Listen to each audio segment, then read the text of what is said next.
A gente está hoje no encerramento, na última semana, já está acabando, galera, infelizmente.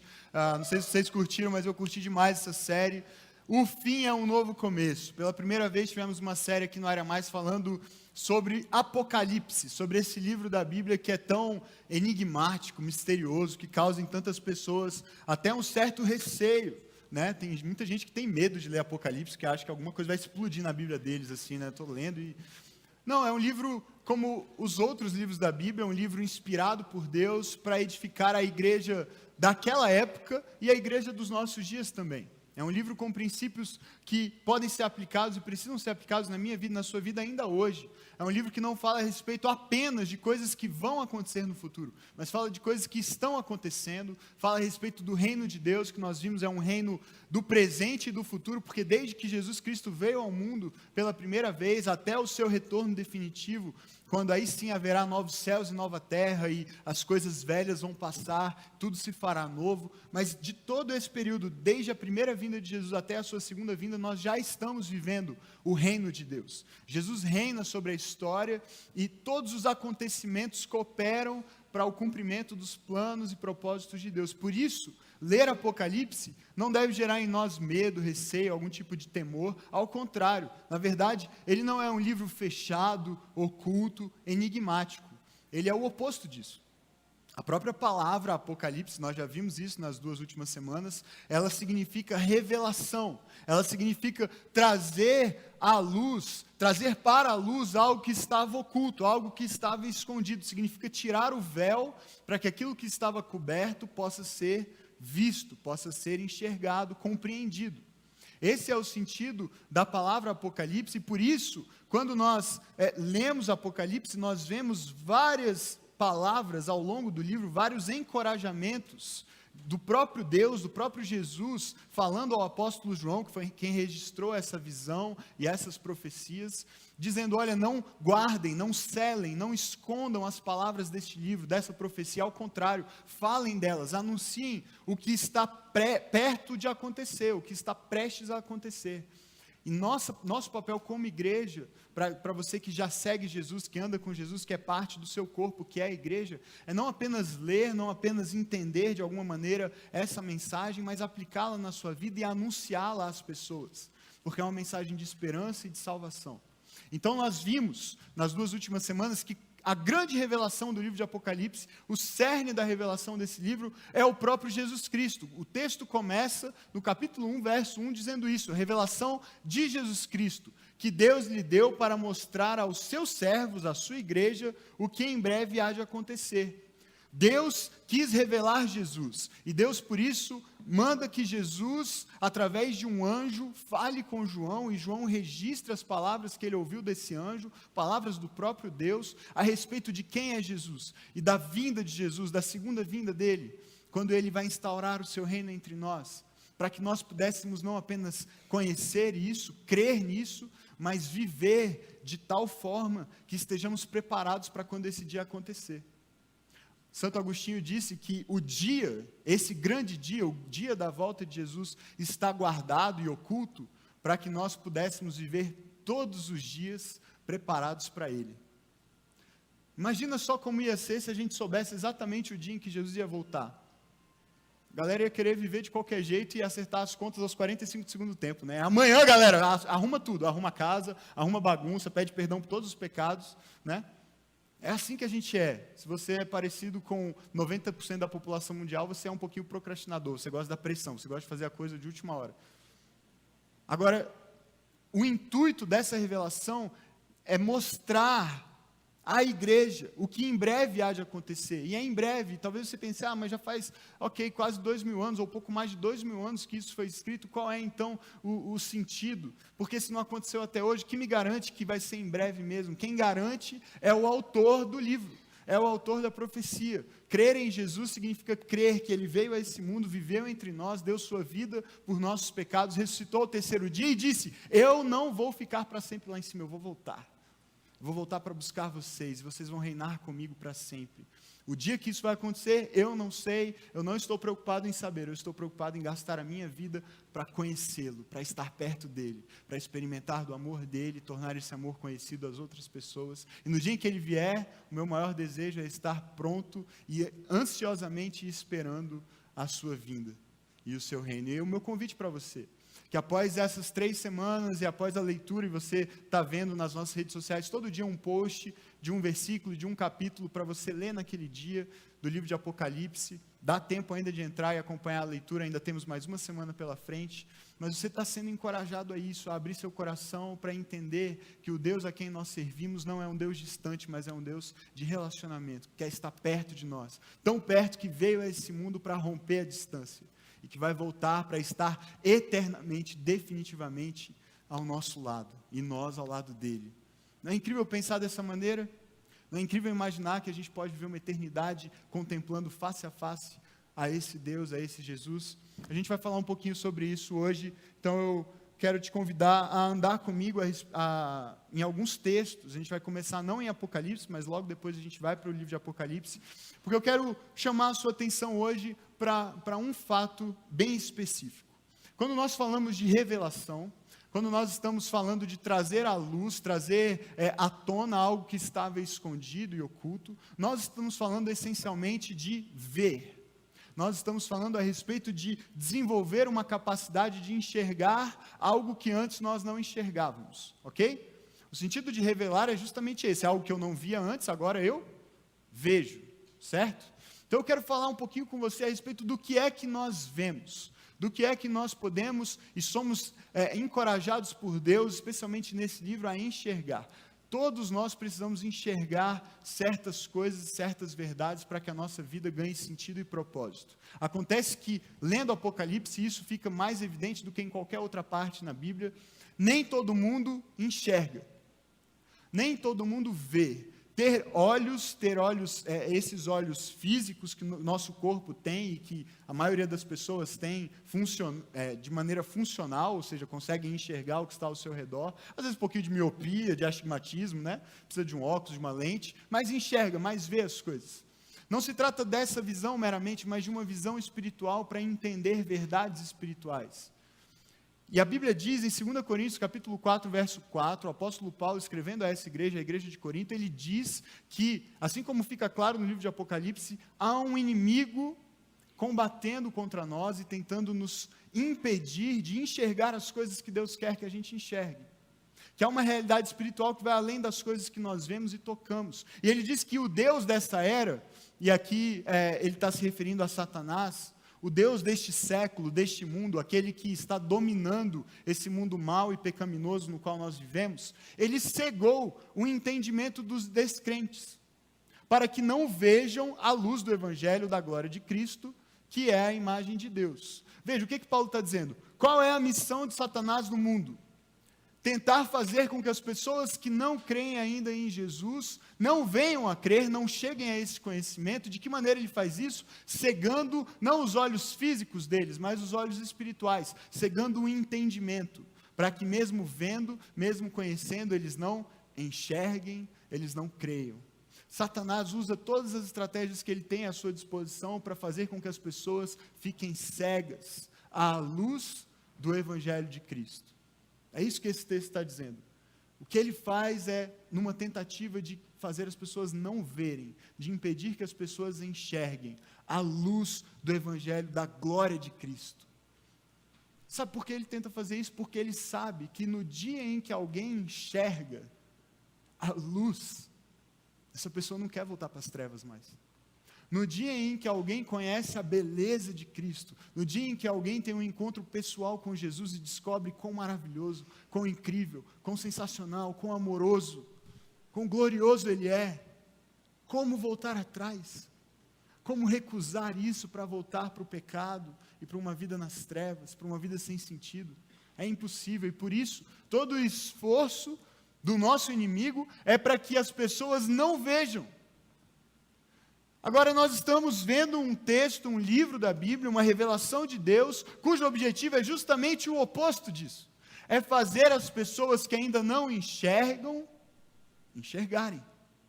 Não guarde as palavras deste livro, abra, espalhe, proclame, conte para todas as pessoas, porque é uma revelação. Nós não queremos esconder isso, nós queremos tornar isso o mais público possível, para que todo olho veja, para que toda pessoa saiba quem é Jesus e que nele há esperança, que nele há vida, que nele há salvação. E por isso esse livro é tão significativo para nós, porque se há algo ou alguém que tem tentado impedir as pessoas que ainda não creem em Jesus, de crerem em Jesus, tentando cegar o entendimento delas, a nossa missão, a minha e a sua missão como discípulos de Jesus, se você já é um discípulo de Jesus, se você não é, a gente pode resolver isso ainda hoje, mais tarde, mas se você ainda não é, se você já é, a nossa missão, minha e sua, é revelar isso às pessoas, é tirar essa cegueira espiritual delas, não pela nossa força e pelo nosso poder, mas através da palavra de Deus.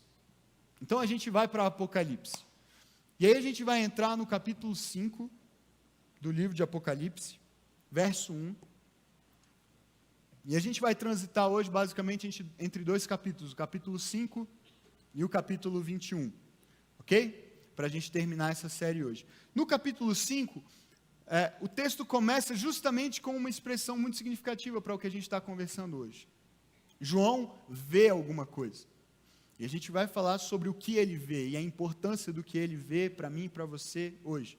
E o que ele vê em primeiro lugar, ele vê várias coisas ao longo dessa visão, mas a primeira coisa que está registrada aqui no capítulo 5, é que ele viu na mão direita daquele que está sentado no trono, um livro, um grande livro, não um livro nesse formato, porque ele disse que é um livro em forma de rolo, mas eu não achei nenhum pergaminho, então eu trouxe esse. Espero que você aceite. Tudo bem? É só uma ilustração, ok? Ele viu um livro, um grande livro, escrito de ambos os lados e selado com 7 selos. E eu vi também, diz João, um anjo poderoso, proclamando em alta voz: quem é digno de romper os selos, ou seja, aquilo que lacrava, que fechava o livro, que tornava oculto o seu conteúdo, que impedia as outras pessoas de verem, de enxergarem o conteúdo desse livro. Quem é digno de romper os selos e de abrir o livro? Mas não havia ninguém, nem no céu, nem na terra, e nem debaixo da terra, nem o miserável que cega o entendimento das pessoas podia abrir esse livro. Ninguém que podia abrir o livro, ou sequer olhar para ele. Esse livro está na mão direita daquele que está sentado no trono, e aquele está se referindo a Deus Pai. E ninguém era digno, ninguém tinha condições de sequer olhar para esse livro. É o que esse anjo está dizendo. Ele procurou no céu, ele procurou na terra, ele procurou embaixo da terra, mas ele não achou ninguém. E qual é a reação de João quando isso acontece? Veja, ele diz: eu chorava muito, porque não se encontrou ninguém que fosse digno de abrir o livro e de olhar para ele. Aí você pode pensar assim: que cara sentimental, chorar muito só porque ninguém pode abrir um livro. Afinal de contas, que livro é esse? Qual é a relevância de abrir esse livro? Qual é a dificuldade, gente? Pega aqui e abre o livro. Aqui, ó, abriu, pronto. Olha para ele. Mas por que é que João tem essa reação? Por que é que João se angustia e se desespera tanto ao perceber que não havia ninguém que pudesse sequer olhar, quanto mais abrir aquele livro? É por causa do livro. Que livro é esse? O que tem nesse livro? Em outras partes do livro de Apocalipse, a gente vai descobrir, e outras passagens da Bíblia também se referem a esse livro, que livro é esse? E a gente vai saltar para descobrir isso rapidamente para o capítulo 21, para o final do capítulo 21, o último versículo do capítulo 21, e depois a gente volta para o capítulo 5 para seguir. Mas só para você entender por que João chorava tanto. Por que João se desesperou tanto quando ele percebeu: meu Deus, não há ninguém que pode abrir o livro. Capítulo 21, verso 27 diz: nela, e aqui o capítulo 21 está falando a respeito da cidade santa, que é uma metáfora do livro de Apocalipse para se referir à nova criação, aos novos céus e nova terra, ou como a gente popularmente chama, o céu, o lugar onde nós vamos morar aqueles que creem em Jesus, que confessam Jesus como Senhor e Salvador das suas vidas, aqueles cujos nomes estão num certo lugar. E quando ele está falando nela, ele está falando a essa cidade santa, que no capítulo 21 é retratada como a Nova Jerusalém, a cidade celestial, o lugar da habitação eterna, definitiva de Jesus Cristo e da sua noiva, da sua igreja. E então ele diz, nessa cidade, jamais entrará algo impuro, nem ninguém que pratique o que é vergonhoso ou enganoso, mas unicamente aqueles cujos nomes estão escritos no livro da vida do Cordeiro. Esse é o livro. Esse é o livro. Só entra nesse lugar quem tem o nome no livro. Por isso que João está desesperado. Quando ele tem aquela visão lá atrás, no capítulo 5, e vê que ninguém pode abrir o livro, e consequentemente ler os nomes que estão no livro, o que ele está vendo é um destino de condenação para todos, inclusive para si mesmo. Se ninguém é digno de abrir o livro, se ninguém é digno de ler os nomes que estão no livro, se esse livro permanecer fechado, com a aproximação do que está por vir e que ele já contemplava, o fim dos tempos, a destruição, o juízo de Deus sobre todo aquele que pratica o mal. Então o que João está percebendo é, bom, se ninguém abrir o livro, estamos todos perdidos. Agora vejam a continuação da história. Então um dos anciãos me disse, não chore, calma. Eis que o leão da tribo de Judá, a raiz de Davi, venceu para abrir o livro e os seus 7 selos. Um daqueles anciãos, uma daquelas figuras meio misteriosas que está perto do trono adorando a Deus sem cessar, ele se volta para João e diz, João, você não precisa chorar, porque é verdade, procurou-se em todo lugar e não havia ninguém digno de abrir o livro. Mas sabe de uma coisa? O próprio Deus, na pessoa do seu Filho, se fez carne, se fez homem, habitou no mundo mau, no mundo de pecado, sofreu humilhação, rejeição, foi morto, foi crucificado, morto, ressuscitou, e com a sua morte e ressurreição, ele venceu, e por isso ele se tornou digno de abrir o livro. Em outras palavras, o que o ancião está dizendo para João é, João, há esperança. Por causa de Jesus, há esperança. Ele está apontando para Jesus, e ele está dizendo, ele venceu, e porque ele venceu, ele pode abrir o livro. E aí a visão de João segue, e ele diz assim, então eu vi agora não mais um livro fechado e selado que me gerou desespero, porque eu não via ninguém apto a abri-lo, mas agora eu vi um cordeiro, que parecia ter estado morto, de pé, no centro do trono, cercado pelos 4 seres viventes e pelos anciãos.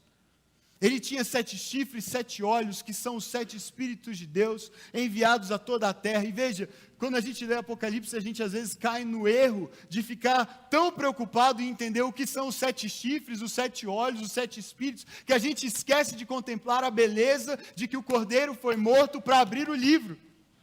E é isso que importa. É isso que importa. O que importa, no final das contas, não são os 7 chifres. O que importa é se o seu nome está aqui. É se quando ele abrir esse livro, o seu nome vai estar lá. É se quando abrir esse livro, ele vai chamar você pelo nome. E aí ele vê o Cordeiro com toda essa glória, com todo esse poder. Chifre representa poder, força. E ele está falando, eu vi essa plenitude da glória de um cordeiro que parecia já ter estado morto, mas não está morto mais. Está bem vivo. E o texto segue, ele diz, ele se aproximou do trono do Pai, recebeu o livro da mão direita daquele que estava assentado no trono. Ao recebê-lo, os 4 seres viventes e os 24 anciãos prostraram-se diante do Cordeiro, do único que é digno de glória, e de honra e de louvor, e de tomar o livro nas mãos e abri-lo. Cada um deles tinha uma harpa, e taças de ouro cheias de incenso, que são as orações dos santos. E eles cantavam um cântico novo: tu és digno de receber o livro e de abrir os seus selos. Por que que ele é digno? Por que que Jesus é digno? Porque só Jesus, porque não adianta procurar em outra fonte, em outro lugar, em outro caminho, só Ele é digno, só Ele é o caminho, a verdade e a vida, porque só Ele foi morto e com o seu próprio sangue comprou para Deus homens de toda tribo, língua, povo e nação. Tu os constituíste reino e sacerdotes para o nosso Deus, e eles reinarão sobre a terra. Não dá vontade de fazer alguma coisa com isso, de gritar aleluia, aplaudir, orar, ficar em pé, pular? Eu fico desesperado para fazer alguma coisa.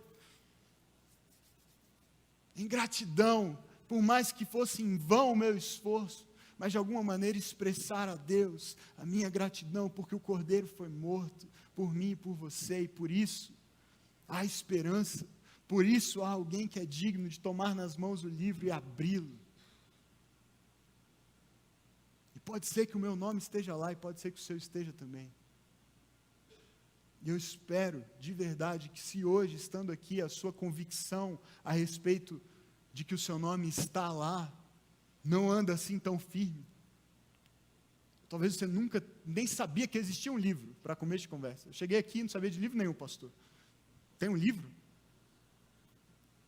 Tem jeito de editar esse livro? Está escrito com lápis ou com caneta? Se o meu nome está lá, pode ser que ele deixe de estar em algum momento. Se o meu nome ainda não está, tem como incluir, rola um apêndice. Pode ser que você esteja fazendo todas essas perguntas. A minha questão hoje aqui com você é simplesmente te levar a ver, é te levar a enxergar, porque eu creio de todo o meu coração, quando você enxergar o Cordeiro, esse Cordeiro que um dia esteve morto, mas hoje está vivo, e vive e reina para sempre, nos convida a viver e reinar com Ele para sempre, você vai perceber, ao contemplá-lo, ao vê-lo, ao enxergá-lo, não há lugar melhor para estar do que na presença do Cordeiro. E a maneira de ter certeza de que o seu nome está no livro, é ter certeza de que você o viu, ter certeza de que você o enxerga. João viu o Cordeiro, e quando ele vê o Cordeiro, ele começa a ver tantas coisas acontecendo, tantas declarações de honra, de glória. O texto segue, eu não vou ler tudo, não vai dar tempo. A partir do verso 11, ele diz que viu milhões e milhões e milhares de anjos, todos os seres viventes cantando em alta voz: digno é o Cordeiro que foi morto, de receber poder, riqueza, sabedoria, força, honra, glória e louvor. E depois todas as criaturas existentes no céu, na terra, debaixo da terra, no mar, tudo, todas as pessoas, todos os seres, tudo que respira, cantando numa só voz. E o que eles cantavam? Aquele que está sentado no trono e ao Cordeiro, sejam o louvor, a honra e a glória e o poder para todos sempre. Você é convidado a vê-lo e quando o vir, a se unir a esse coral celestial. E aí a gente pensa no céu e a gente tem aquela imagem de um troço chato que você vai ficar cantando e tocando harpa para todo sempre. E você não quer ir para lá, eu também não. Mas não é isso. João está na melhor das suas habilidades, como homem limitado que era, como eu e você somos, tentando de alguma maneira nos descrever a grandiosidade, a incomparável supremacia do que está acontecendo aos olhos dele, e do que um dia acontecerá aos nossos olhos, para que de alguma maneira eu e você possamos contemplar, ainda que com os olhos da fé, e dizer: é isso que eu quero para a minha vida. Não há nenhum outro sentido em viver, não há nada que eu possa conhecer ou experimentar que se compare à convicção e à certeza de que o meu nome está lá. Nada se compara a isso. Depois de te levar a tentar enxergar isso, a minha expectativa é que você tenha entendido que há uma relação direta entre ver o Cordeiro e ter o nome nesse livro. Quem tem o nome escrito no livro é quem o viu, não com qualquer olhar, Não como quem admira uma estátua ou uma imagem, ou um crucifixo pregado numa parede de uma igreja, mas quem de fato o viu, como João viu. Aquele cordeiro que parecia ter estado morto, mas que agora está vivo. O Deus que se fez carne por amor a mim e a você, e se deu e se entregou para que nós não precisássemos mais chorar eternamente por estarmos distantes de Deus e condenados a uma vida distante de Deus, mas que nos chama hoje para dizer: não chore mais, eu vou enxugar dos seus olhos toda a lágrima, e o lugar para onde você está indo, você não consegue nem mesmo nos seus mais sensacionais sonhos imaginar. Sabe qual é esse lugar? Apocalipse 21, e a gente termina a nossa série aqui. Então vi novos céus e nova terra, pois o primeiro céu e a primeira terra tinham passado, e o mar já não existia. Vi a cidade santa, a nova Jerusalém, que descia dos céus da parte de Deus, preparada como uma noiva adornada para o seu marido. Ouvi uma forte voz que vinha do trono e dizia: agora o tabernáculo de Deus, ou seja, a habitação de Deus, a casa de Deus, está com os homens, com os quais Ele viverá. Eles serão os seus povos, e o próprio Deus estará com eles e será o seu Deus. Ele enxugará dos seus olhos toda lágrima. Não haverá mais morte, nem tristeza, nem choro, nem dor, pois a antiga ordem já passou. Aquele que estava sentado no trono disse: eu estou fazendo novas todas as coisas. E acrescentou: escreva isso, pois essas palavras são verdadeiras e dignas de confiança. Disse-me ainda: está feito. Eu sou o alfa e o ômega, o princípio e o fim. A quem tiver sede, darei de beber gratuitamente da fonte da água da vida. E o vencedor herdará tudo isto. E eu serei o seu Deus, e ele será o meu filho. Mas os covardes, os incrédulos, os depravados, os assassinos, os que cometem imoralidade sexual, os que praticam feitiçaria, os idólatras, todos os mentirosos, o lugar deles será no lago de fogo que arde com enxofre, porque essa é a segunda morte. Um dos 7 anjos, que tinham 7 taças cheias das últimas 7 pragas, aproximou-se e disse: venha, eu lhe mostrarei a noiva, a esposa do Cordeiro. Ele me levou no espírito a um grande e alto monte, e mostrou-me a cidade santa, Jerusalém, que descia dos céus da parte de Deus. Ela resplandecia com a glória de Deus, o seu brilho era como de uma joia muito preciosa, como jaspe, clara como cristal. Ela tinha um grande muro, essa cidade, um grande e alto muro com 12 portas. Quem quiser vir, pode entrar, tem espaço. Portas em todas as direções. 12 grandes portas. E 12 anjos junto às portas. Nas portas estavam escritos os 12 nomes das tribos de Israel. E havia 3 portas ao oriente, 3 portas ao norte, 3 ao sul, 3 ao ocidente. E o muro da cidade tinha 12 fundamentos, e neles estavam os nomes dos 12 apóstolos do Cordeiro.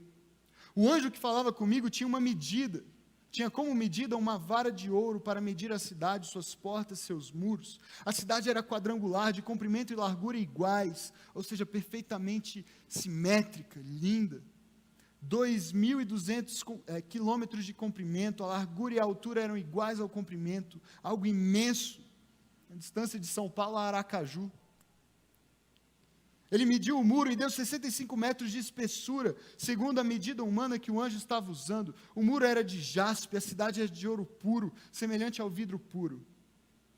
Os fundamentos dos muros da cidade eram ornamentados com toda sorte de pedras preciosas. O primeiro fundamento era com jaspe, o segundo com safira, o terceiro com calcedônia, o quarto com esmeralda, o quinto com sardônio, o sexto com sárdio, e ele vai, são 12 pedras preciosas. As 12 portas eram 12 pérolas, cada uma feita de uma única pérola.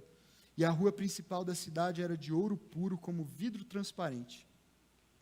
E aí, agora veja como termina a descrição dessa cidade. Até aqui você pode estar pensando assim: ok, algo suntuoso, lindo, legal.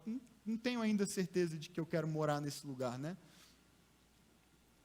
Mas entenda que João está fazendo o maior esforço possível para retratar algo que é completamente além da minha e da sua capacidade de compreensão. E ele usa o melhor que ele tem, pedras preciosas, ouro, pureza, transparência, grandiosidade, para retratar algo que é muito além do que nós podemos entender. Agora veja como termina essa descrição. Ele diz assim: eu não vi nenhum templo na cidade. Interessante isso, né? Não tinha igreja. Não tinha igreja nessa cidade. Não tem igreja no céu. Não tem igreja nos novos céus e na nova terra que Deus está preparando. Sabe por quê? Porque o Senhor, o Deus Todo-Poderoso e o Cordeiro, eles são o seu templo. A cidade não precisa de sol, nem de lua, para brilharem sobre ela, pois a glória de Deus a ilumina e o Cordeiro é a sua candeia. As nações andarão na sua luz, e os reis da terra lhe trarão a sua glória. Suas portas jamais se fecharão de dia, pois ali não haverá noite. A glória e a honra das nações lhe serão trazidas, e nela jamais entrará algo impuro, nem ninguém que pratique o que é vergonhoso ou enganoso, mas unicamente aqueles, você já sabe, cujos nomes estão escritos naquele livro, no livro da vida do Cordeiro. A minha pergunta para você hoje é muito simples. O seu nome está aqui? O seu nome está lá? Você tem certeza disso? Eu espero muito, muito, muito que sim. Mas eu espero também que se ainda não, você ainda não tem certeza de que o seu nome está lá, seja hoje o dia. Seja hoje e seja agora o momento em que você decide de uma vez por todas que aquele Cordeiro que um dia foi morto, mas que ressuscitou e venceu, e que é o único digno de abrir esse livro, e com o seu próprio sangue comprou para si gente de toda tribo, língua, povo, nação. Ele é digno, não apenas da honra e da glória das nações, não apenas de que diante dele todo joelho se proste um dia, e toda língua confesse que ele é o Senhor, mas ele é digno do seu coração. Ele é digno da sua vida, hoje. Ele é digno da sua entrega e da sua decisão. Porque Ele me amou, porque Ele me comprou, porque Ele escreveu o meu nome lá. Eu quero andar com Ele todos os meus dias, hoje e para sempre. Você o vê? Como você o vê? Quem é esse Cordeiro para você? Quem é Jesus para você? Você já se acostumou a vê-lo e por isso olhar para Ele hoje não faz seu coração bater mais forte? Talvez o seu nome esteja lá, mas a maneira como você tem vivido hoje não faz com que outras pessoas o vejam e queiram ter seu nome escrito nesse livro.